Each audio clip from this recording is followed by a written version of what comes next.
Hello and welcome to the second episode of NLDR, the Narrative Lectionary podcast for people on the go. My name is Dr. Amy Robertson, and I'm joined each week by my friend and colleague, Dr. Robert Williamson, for a conversation about how this week's biblical text lives in our minds as Bible scholars and how it lives in our hearts as people who are deeply enmeshed in our faith communities. Up this week is Genesis 18, verses 1 through 15, and just the beginning of Genesis 21, verses 1 through 7. Our discussion touches on radical hospitality as a response to vulnerability, the question of power dynamics, and who is pushed to the outskirts of important conversations, God's kept promises, and the role of laughter in all of this. Thank you for being with us.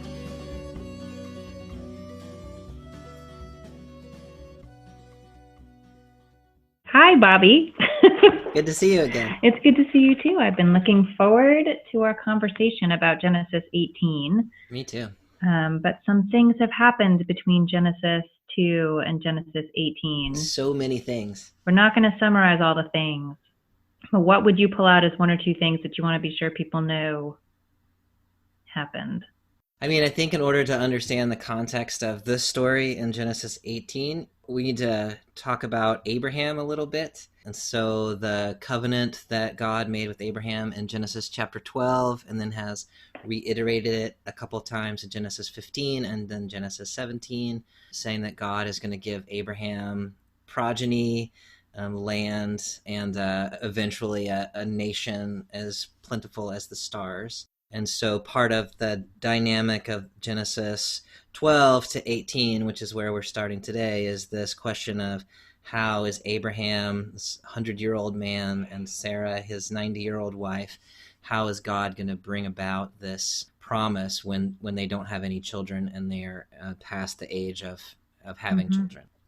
What else would you say about that? Is there more people need to know? I would add just two things, I think. One is that Abraham has a son at this point in the story. He has a son, Ishmael. It's just Sarah is not the mother of that son.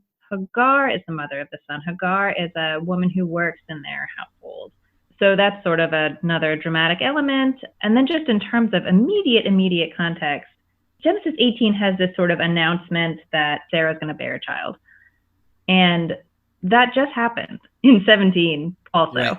Right. Yeah. So just like when we read the creation story, we started out by saying we just finished the creation story, and then it launches into the creation story again, but the story is a little different. Right. We have the same thing here. We just read a story where Abraham is told by God that Sarah will bear a son, and this will be the son through whom the covenant is kept. And then we're told again in a different way.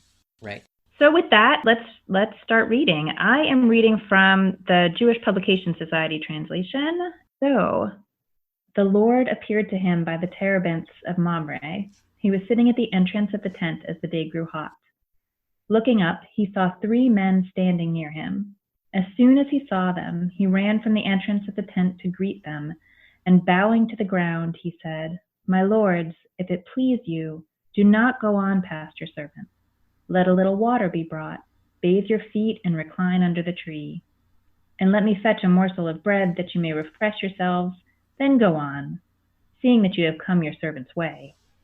They replied, "Do as you have said." So one thing I want to ask about is sort of where they are. This first verse, the Lord appeared to him at the terebinths of Mamre. Right. What are terebinths, Bobby? Well, the NRSV translation is the Oaks of Mamre. It's a little easier for English speakers. Yeah, we have some sort of a tree here. This tree, the terebinth, the oaks at Mamre, are mentioned previously in Genesis chapter 13. This is just after Abraham has arrived in the land, and he and his cousin Lot have separated. And Abraham builds an altar at the Oaks of Mamre and then sets his tent there. And so this is both Abraham's dwelling place for the last 6 chapters, and also there's a religious significance to this site as well. Yeah, that's really helpful context. It's not just a setting. It's easy to read it sort of just as it was hot, so he was sitting in the shade. Right. True. Yeah. Right. But these oaks have a little more history than that. So what do you think about the relationship between those first 2 verses then? The Lord appeared at these trees, and then looking up, Abraham sees 3 men standing near him. Right, yeah, I was going to ask you about this too. Uh-huh. But yeah, so there's a couple things to me that are going on there. One is the narrator tells us as the reader that this is the Lord that is appearing. But it's not at all clear whether Abraham knows that or not. Like, as the story goes on, Abraham starts to clue in kind of by the end. He is clearly realizes who he's talking to. But here at the beginning, it seems like we know that these three men are in some way the Lord, but Abraham doesn't know. And so he just sees three men at the Oaks there, and he's going to offer hospitality. I've always been puzzled by that. I assume one of the things you're asking me about is if it's the Lord, why is there three people? And in a Christian tradition, this is one of the kind of great appearances of the Trinity early in the Christian, what we would call the Old Testament. Here is God in three persons, kind of walking around. But when you read this in a pre-Christian sense in which it was written, it's less clear why the three men, and yet the text is saying, here's the Lord. I'm curious, as you read this from your both scholarly and Jewish backgrounds, what do you think about those three men? My first thought was there are other places in the Hebrew Bible where the text, a man appeared, and then it sort of turns over into maybe an angel kind of character. I think we get to talk about the story of Jacob's wrestling later, but I think that's one of those cases.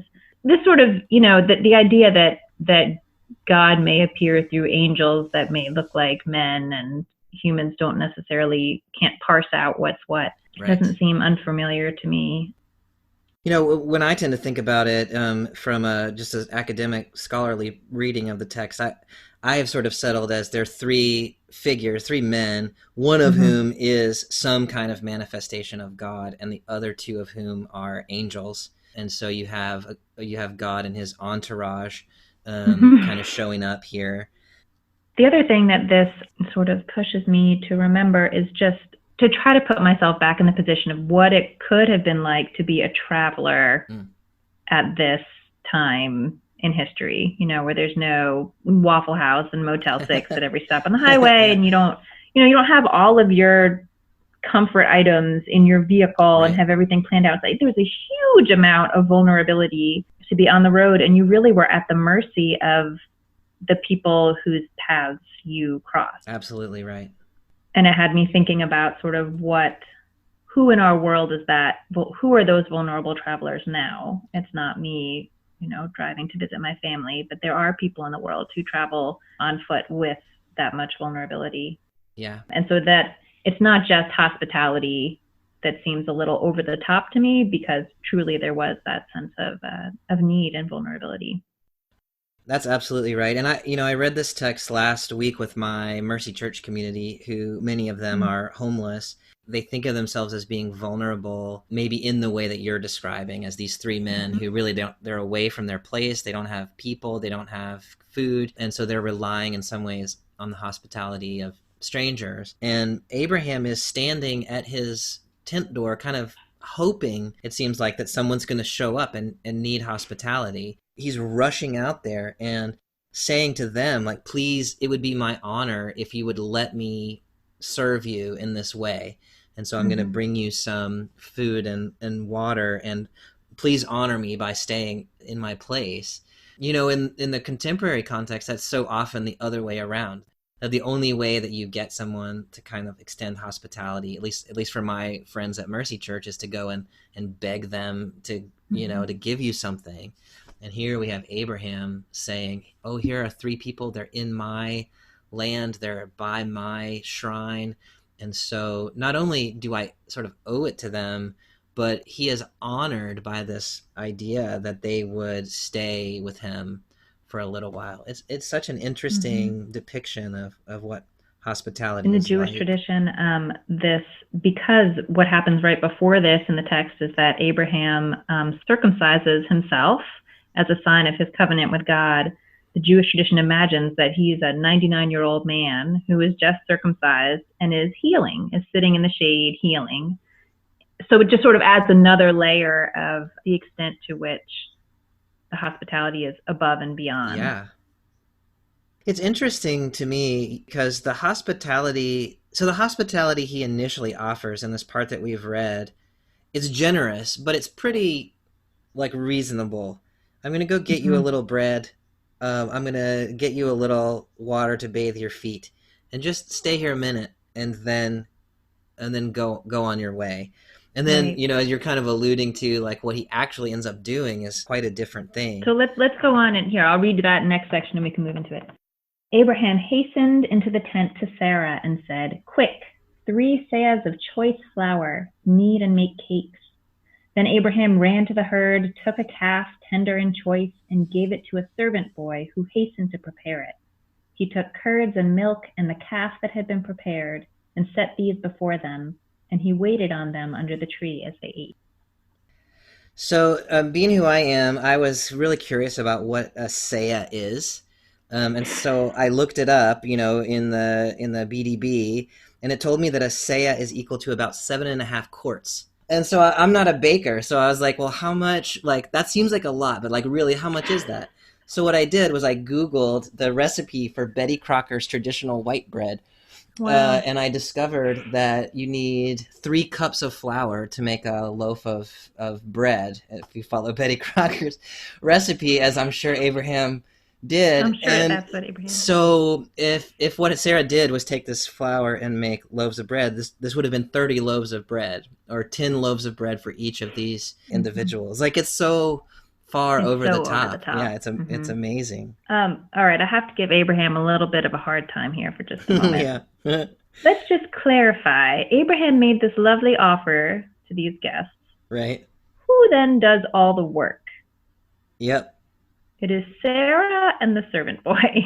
Yeah. But who then gets to sit with the guests Right. and be the hospitable host? Yeah. Welcome to the patriarchy. Yep. Welcome to the patriarchy. Population you. Yeah. And Abraham.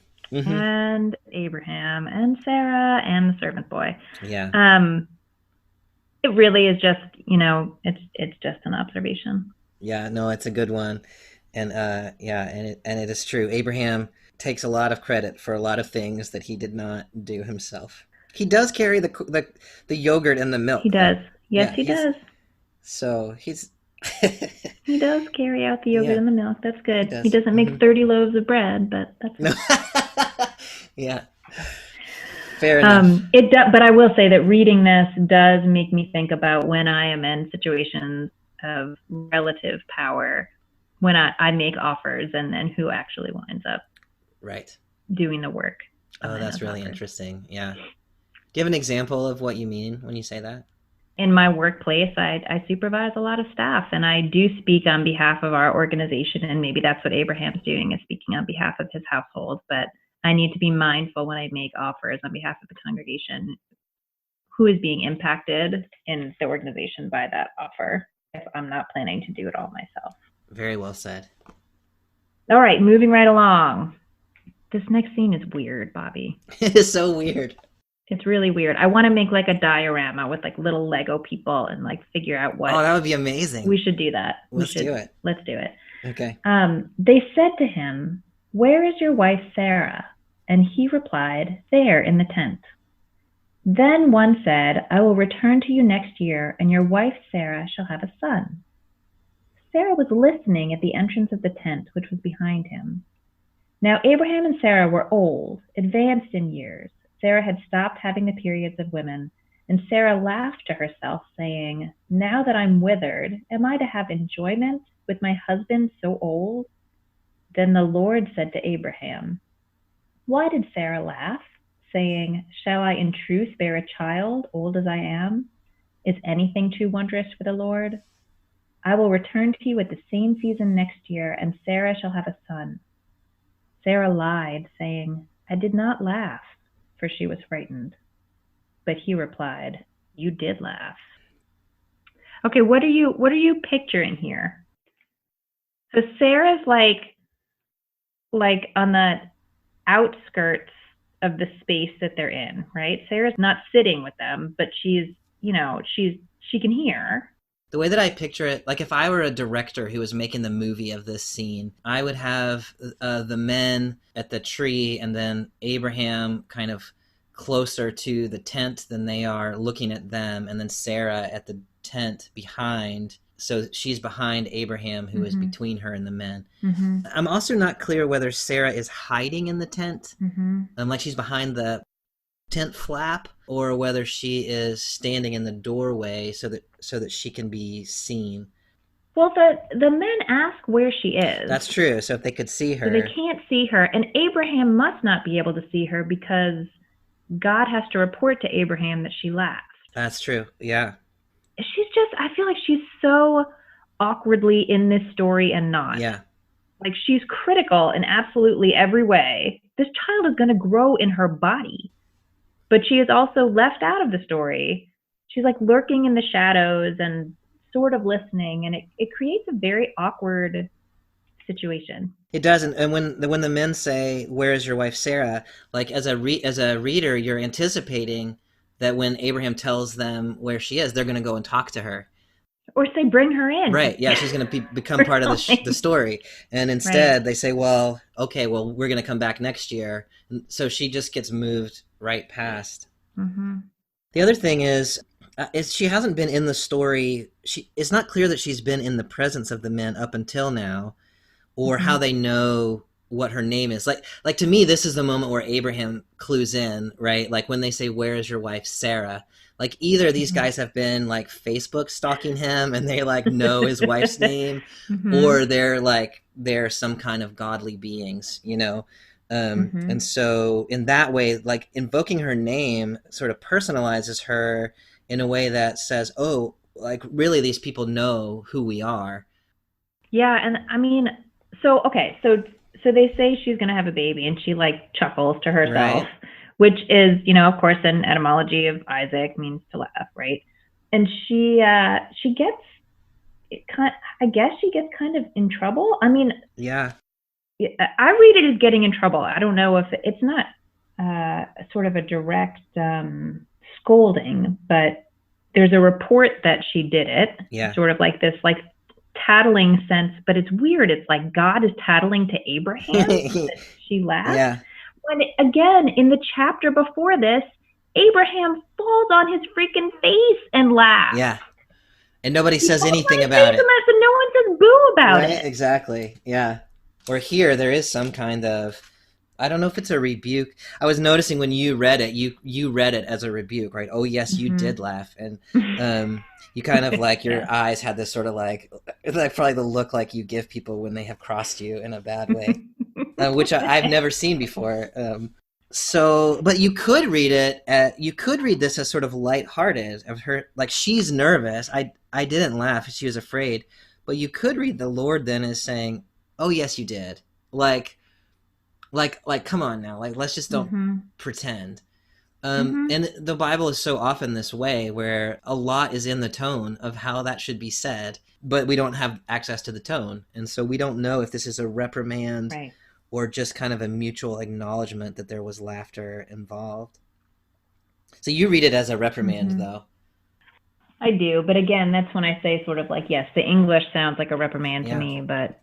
And then I wonder why was Sarah frightened for how did this become such a big deal? And it sort of has me go back again to this thing of like, Sarah is so central to this, but she's not in the conversation. And I just feel like it creates all this weirdness. There's a couple other things in here that I found really fascinating. And one of them, so God actually misreports what Sarah says when he repeats it. So Sarah says, "Now that I am withered, am I to have enjoyment with my husband so old?" Now, when the Lord then repeats to Abraham what she said, the Lord says, "Sarah, why did Sarah laugh, saying, 'Shall I in truth bear a child, old as I am?'" But Sarah actually didn't say anything about bearing a child. She said something about having pleasure. And she mentioned Abraham being old, whereas the Lord doesn't repeat that part. And I find that really fascinating. Like the way that I read it is Sarah is saying, my husband is, I don't know what you're going to think about this. My husband is too old to give me sexual pleasure.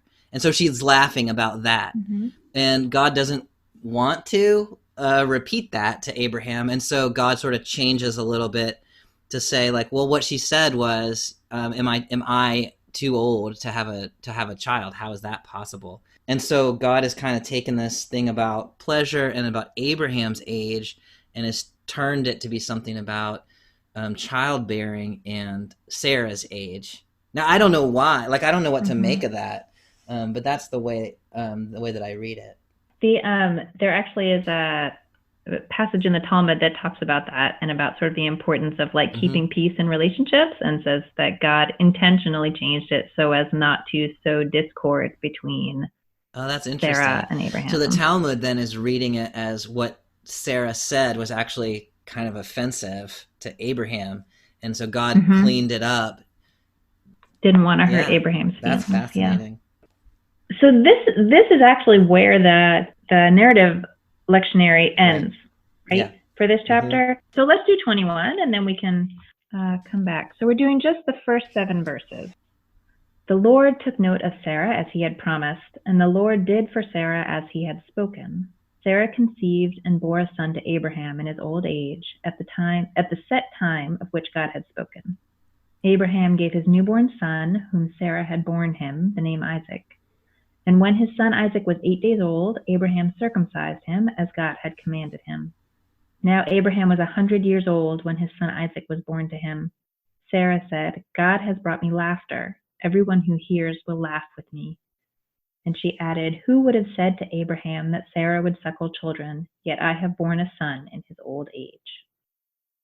This to me, this is not a very sophisticated reading, but it reads like, you know what bullet journals are? You know, I've heard that I should have one, but I don't actually know. Oh gosh, I have a major fail on bullet journals, but it's like there's a whole like Pinterest universe devoted to it. It's just like lists. It's a book of lists, like to-do lists or books you want to read, or I don't know, whatever you would make a list of. And it's sort of built around, you make them pretty, and then you have the grand satisfaction of tracking and checking off all the things that you've done from your list. Have you ever put something on your list so you could check it off? Oh, absolutely. I do that all the time. It's very satisfying. So that's how I read the beginning of 21, is that this is like, check, God gave this son to Abraham and Sarah. Yeah. Check. Abraham had the child circumcised. Check. They named the child Isaac. You know, it even comes back to the laughter piece.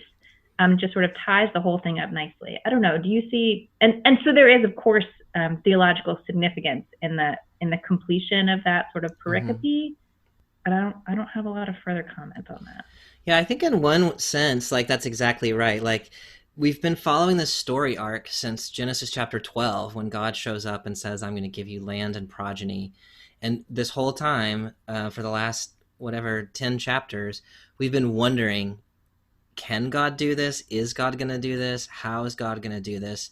And here's the moment where it's fulfilled. So in that sense, yeah, I think it is kind of a check. Like God makes promises and God fulfills promises, even though those promises seem impossible. But in another sense, one of the things that I was thinking about is here Sarah is called forward in the text in a really interesting way to me, because all the promise up to now has been that God's going to do this thing for Abraham. And then now the language is the Lord took note of Sarah as he promised, and the Lord did for Sarah as he had spoken.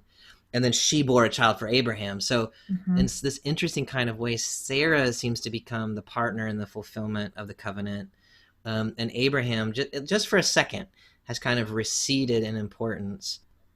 In my mind, it becomes related somehow to the fact that there's no weirdness around her laughing anymore. Like that she's, I don't know if it's sort of a question of when people are pushed to the outskirts of conversations, you sort of make assumptions about them, or they make assumptions about you, or it's just sort of easy to misread each other. And now that Sarah is sort of central, there seems to be no tension at all with the fact that she laughed. It's a joyful laugh, and like, everyone will laugh with me. This is the craziest thing that has ever happened. Yeah. And you should laugh because it's surprising. Yeah, which is one of the reasons why I kind of want to go back then to chapter 18 and read God's response to Sarah as a little like jovial itself, to say like, oh yes, you did laugh. with the sense of like, of Hmm. course you laugh, like everyone's gonna laugh, like that. This is a crazy situation, and so I think that the laughter, and I mean, one of the, like as you were saying before, the name Isaac Yitzchak is so he will laugh, which could be a reference then to Abraham's laughter in chapter 17, or to Mhm. Sarah's laughter in chapter 18, or probably to both of those. And then I was thinking about, in this really interesting kind of way, the God of the Hebrew Bible comes to be referred to as the God of Abraham, Isaac, and Jacob. And so in this kind Mhm. of, once they name the kid Isaac, then that notion of laughter gets taken up into an identifier of God as well. So there's this kind of sense Mhm. in which God becomes identified with laughter, or with doing things that are like laughably crazy, like so beyond the pale of what you think is possible that you can't help but laugh when you hear about them, or something. That's really interesting. I like that.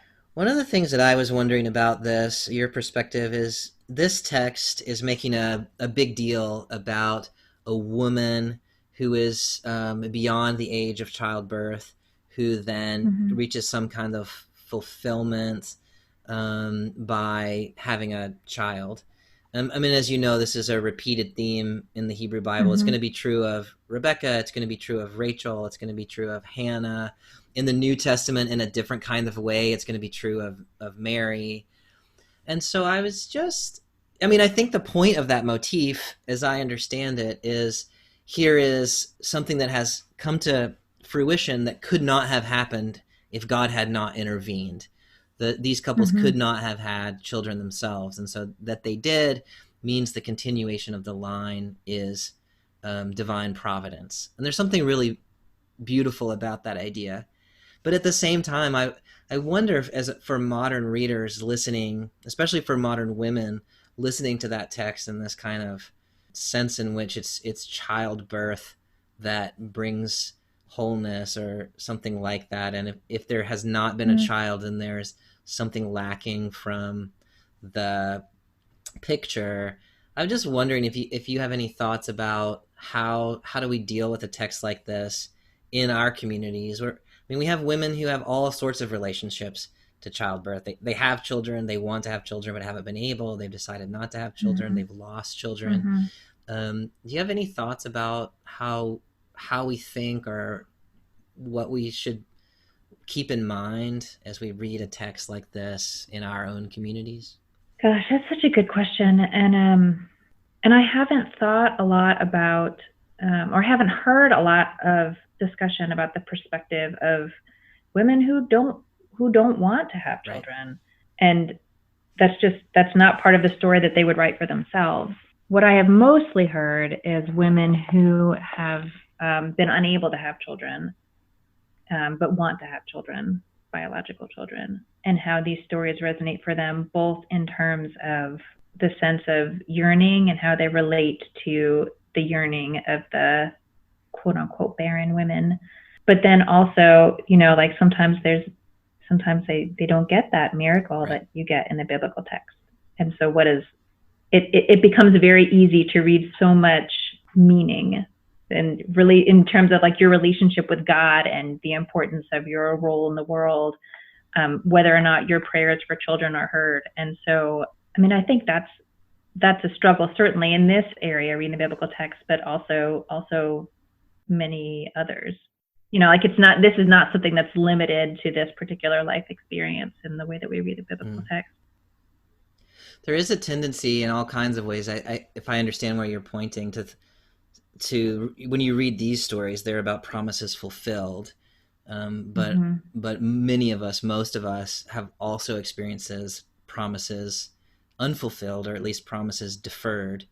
And Mm-hmm. so when we read stories about God following through, and our own experience is about being let down or being unsure where the fulfillment might come from, like it does create a tension with these stories. And that, in my context, um, so a lot of folks in my community have had really hard lives, and for them, these stories always stand as this recognition that even though God has not yet made their difficult lives better or like brought them to some kind of completion, that there's always this sense that it's, it's on the way, right? Like Abraham waited till he was 100, Sarah waited till she was 90. Mm-hmm. Like it's Mm-hmm. gonna come, and it might not be in the way that you expect. So that kind of theology of promise, yet future promises, there is always a future promise. And both Judaism and Christianity in their own ways kind of lean into that in the religions as a whole, that there is some kind of future that is out there, not just for us as individuals, but for us as communities as well. So maybe these stories kind of point in that direction. But at the same time, Mm-hmm. we do have to, I think, take seriously that sense that people who are hearing these texts interpreted are often in situations where they're not experiencing that kind of in this present moment. Mm-hmm. Right. And so they may be, more drawn to characters like Hagar, who it doesn't work out so easily for Hagar and Ishmael. But the fact that those stories are included too sometimes makes people, at least in my community, feel seen and heard in some way, even if they're not offered resolution. They feel less alone in their suffering because it's sort of there's a shared communal story of this suffering that they're experiencing. So as we bring this week of the narrative lectionary to a close, what do you want to pull out? What kinds of themes do you see that actually play out in your community of faith today? So in my community, I've mentioned a couple of times, but the place where people really connected to this text is the issue of hospitality, and the way in which Abraham goes and finds people to be hospitable to. He doesn't wait for people to come to him, and he makes a small but kind offer, and then he exceeds the offer by a magnitude. And so in my community, that notion that hospitality could be offered that way and could be received that way has been really interesting.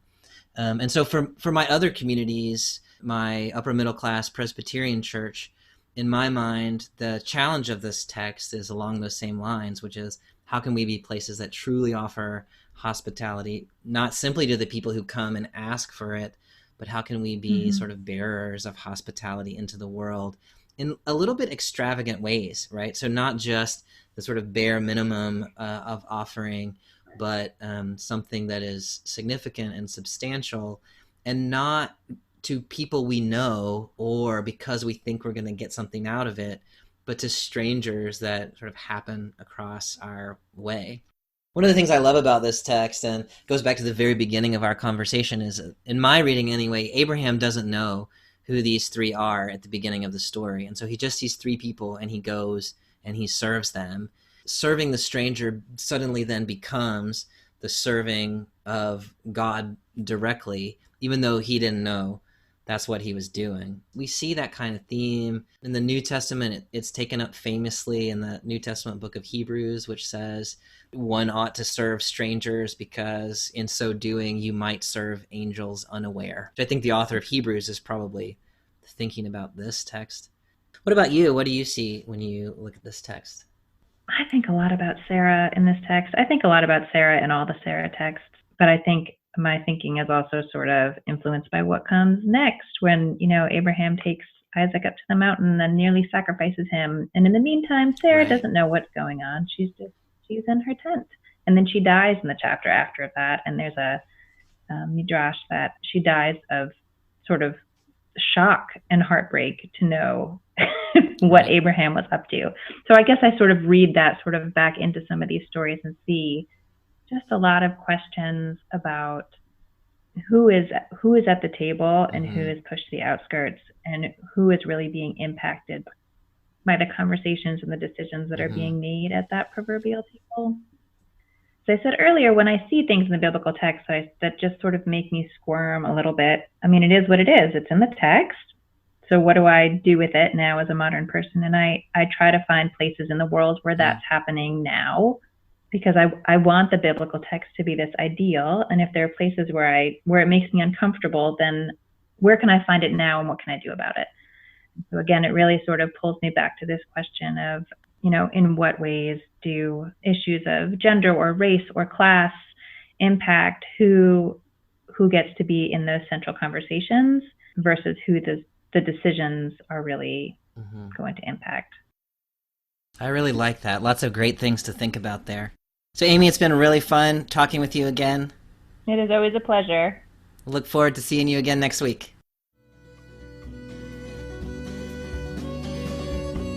Thank you for joining us for another episode of NLDR, the Narrative Lectionary Podcast for people on the go. We'll be back again next week to watch Jacob as he wrestles and receives a new name in Genesis 32. I hope you'll join us.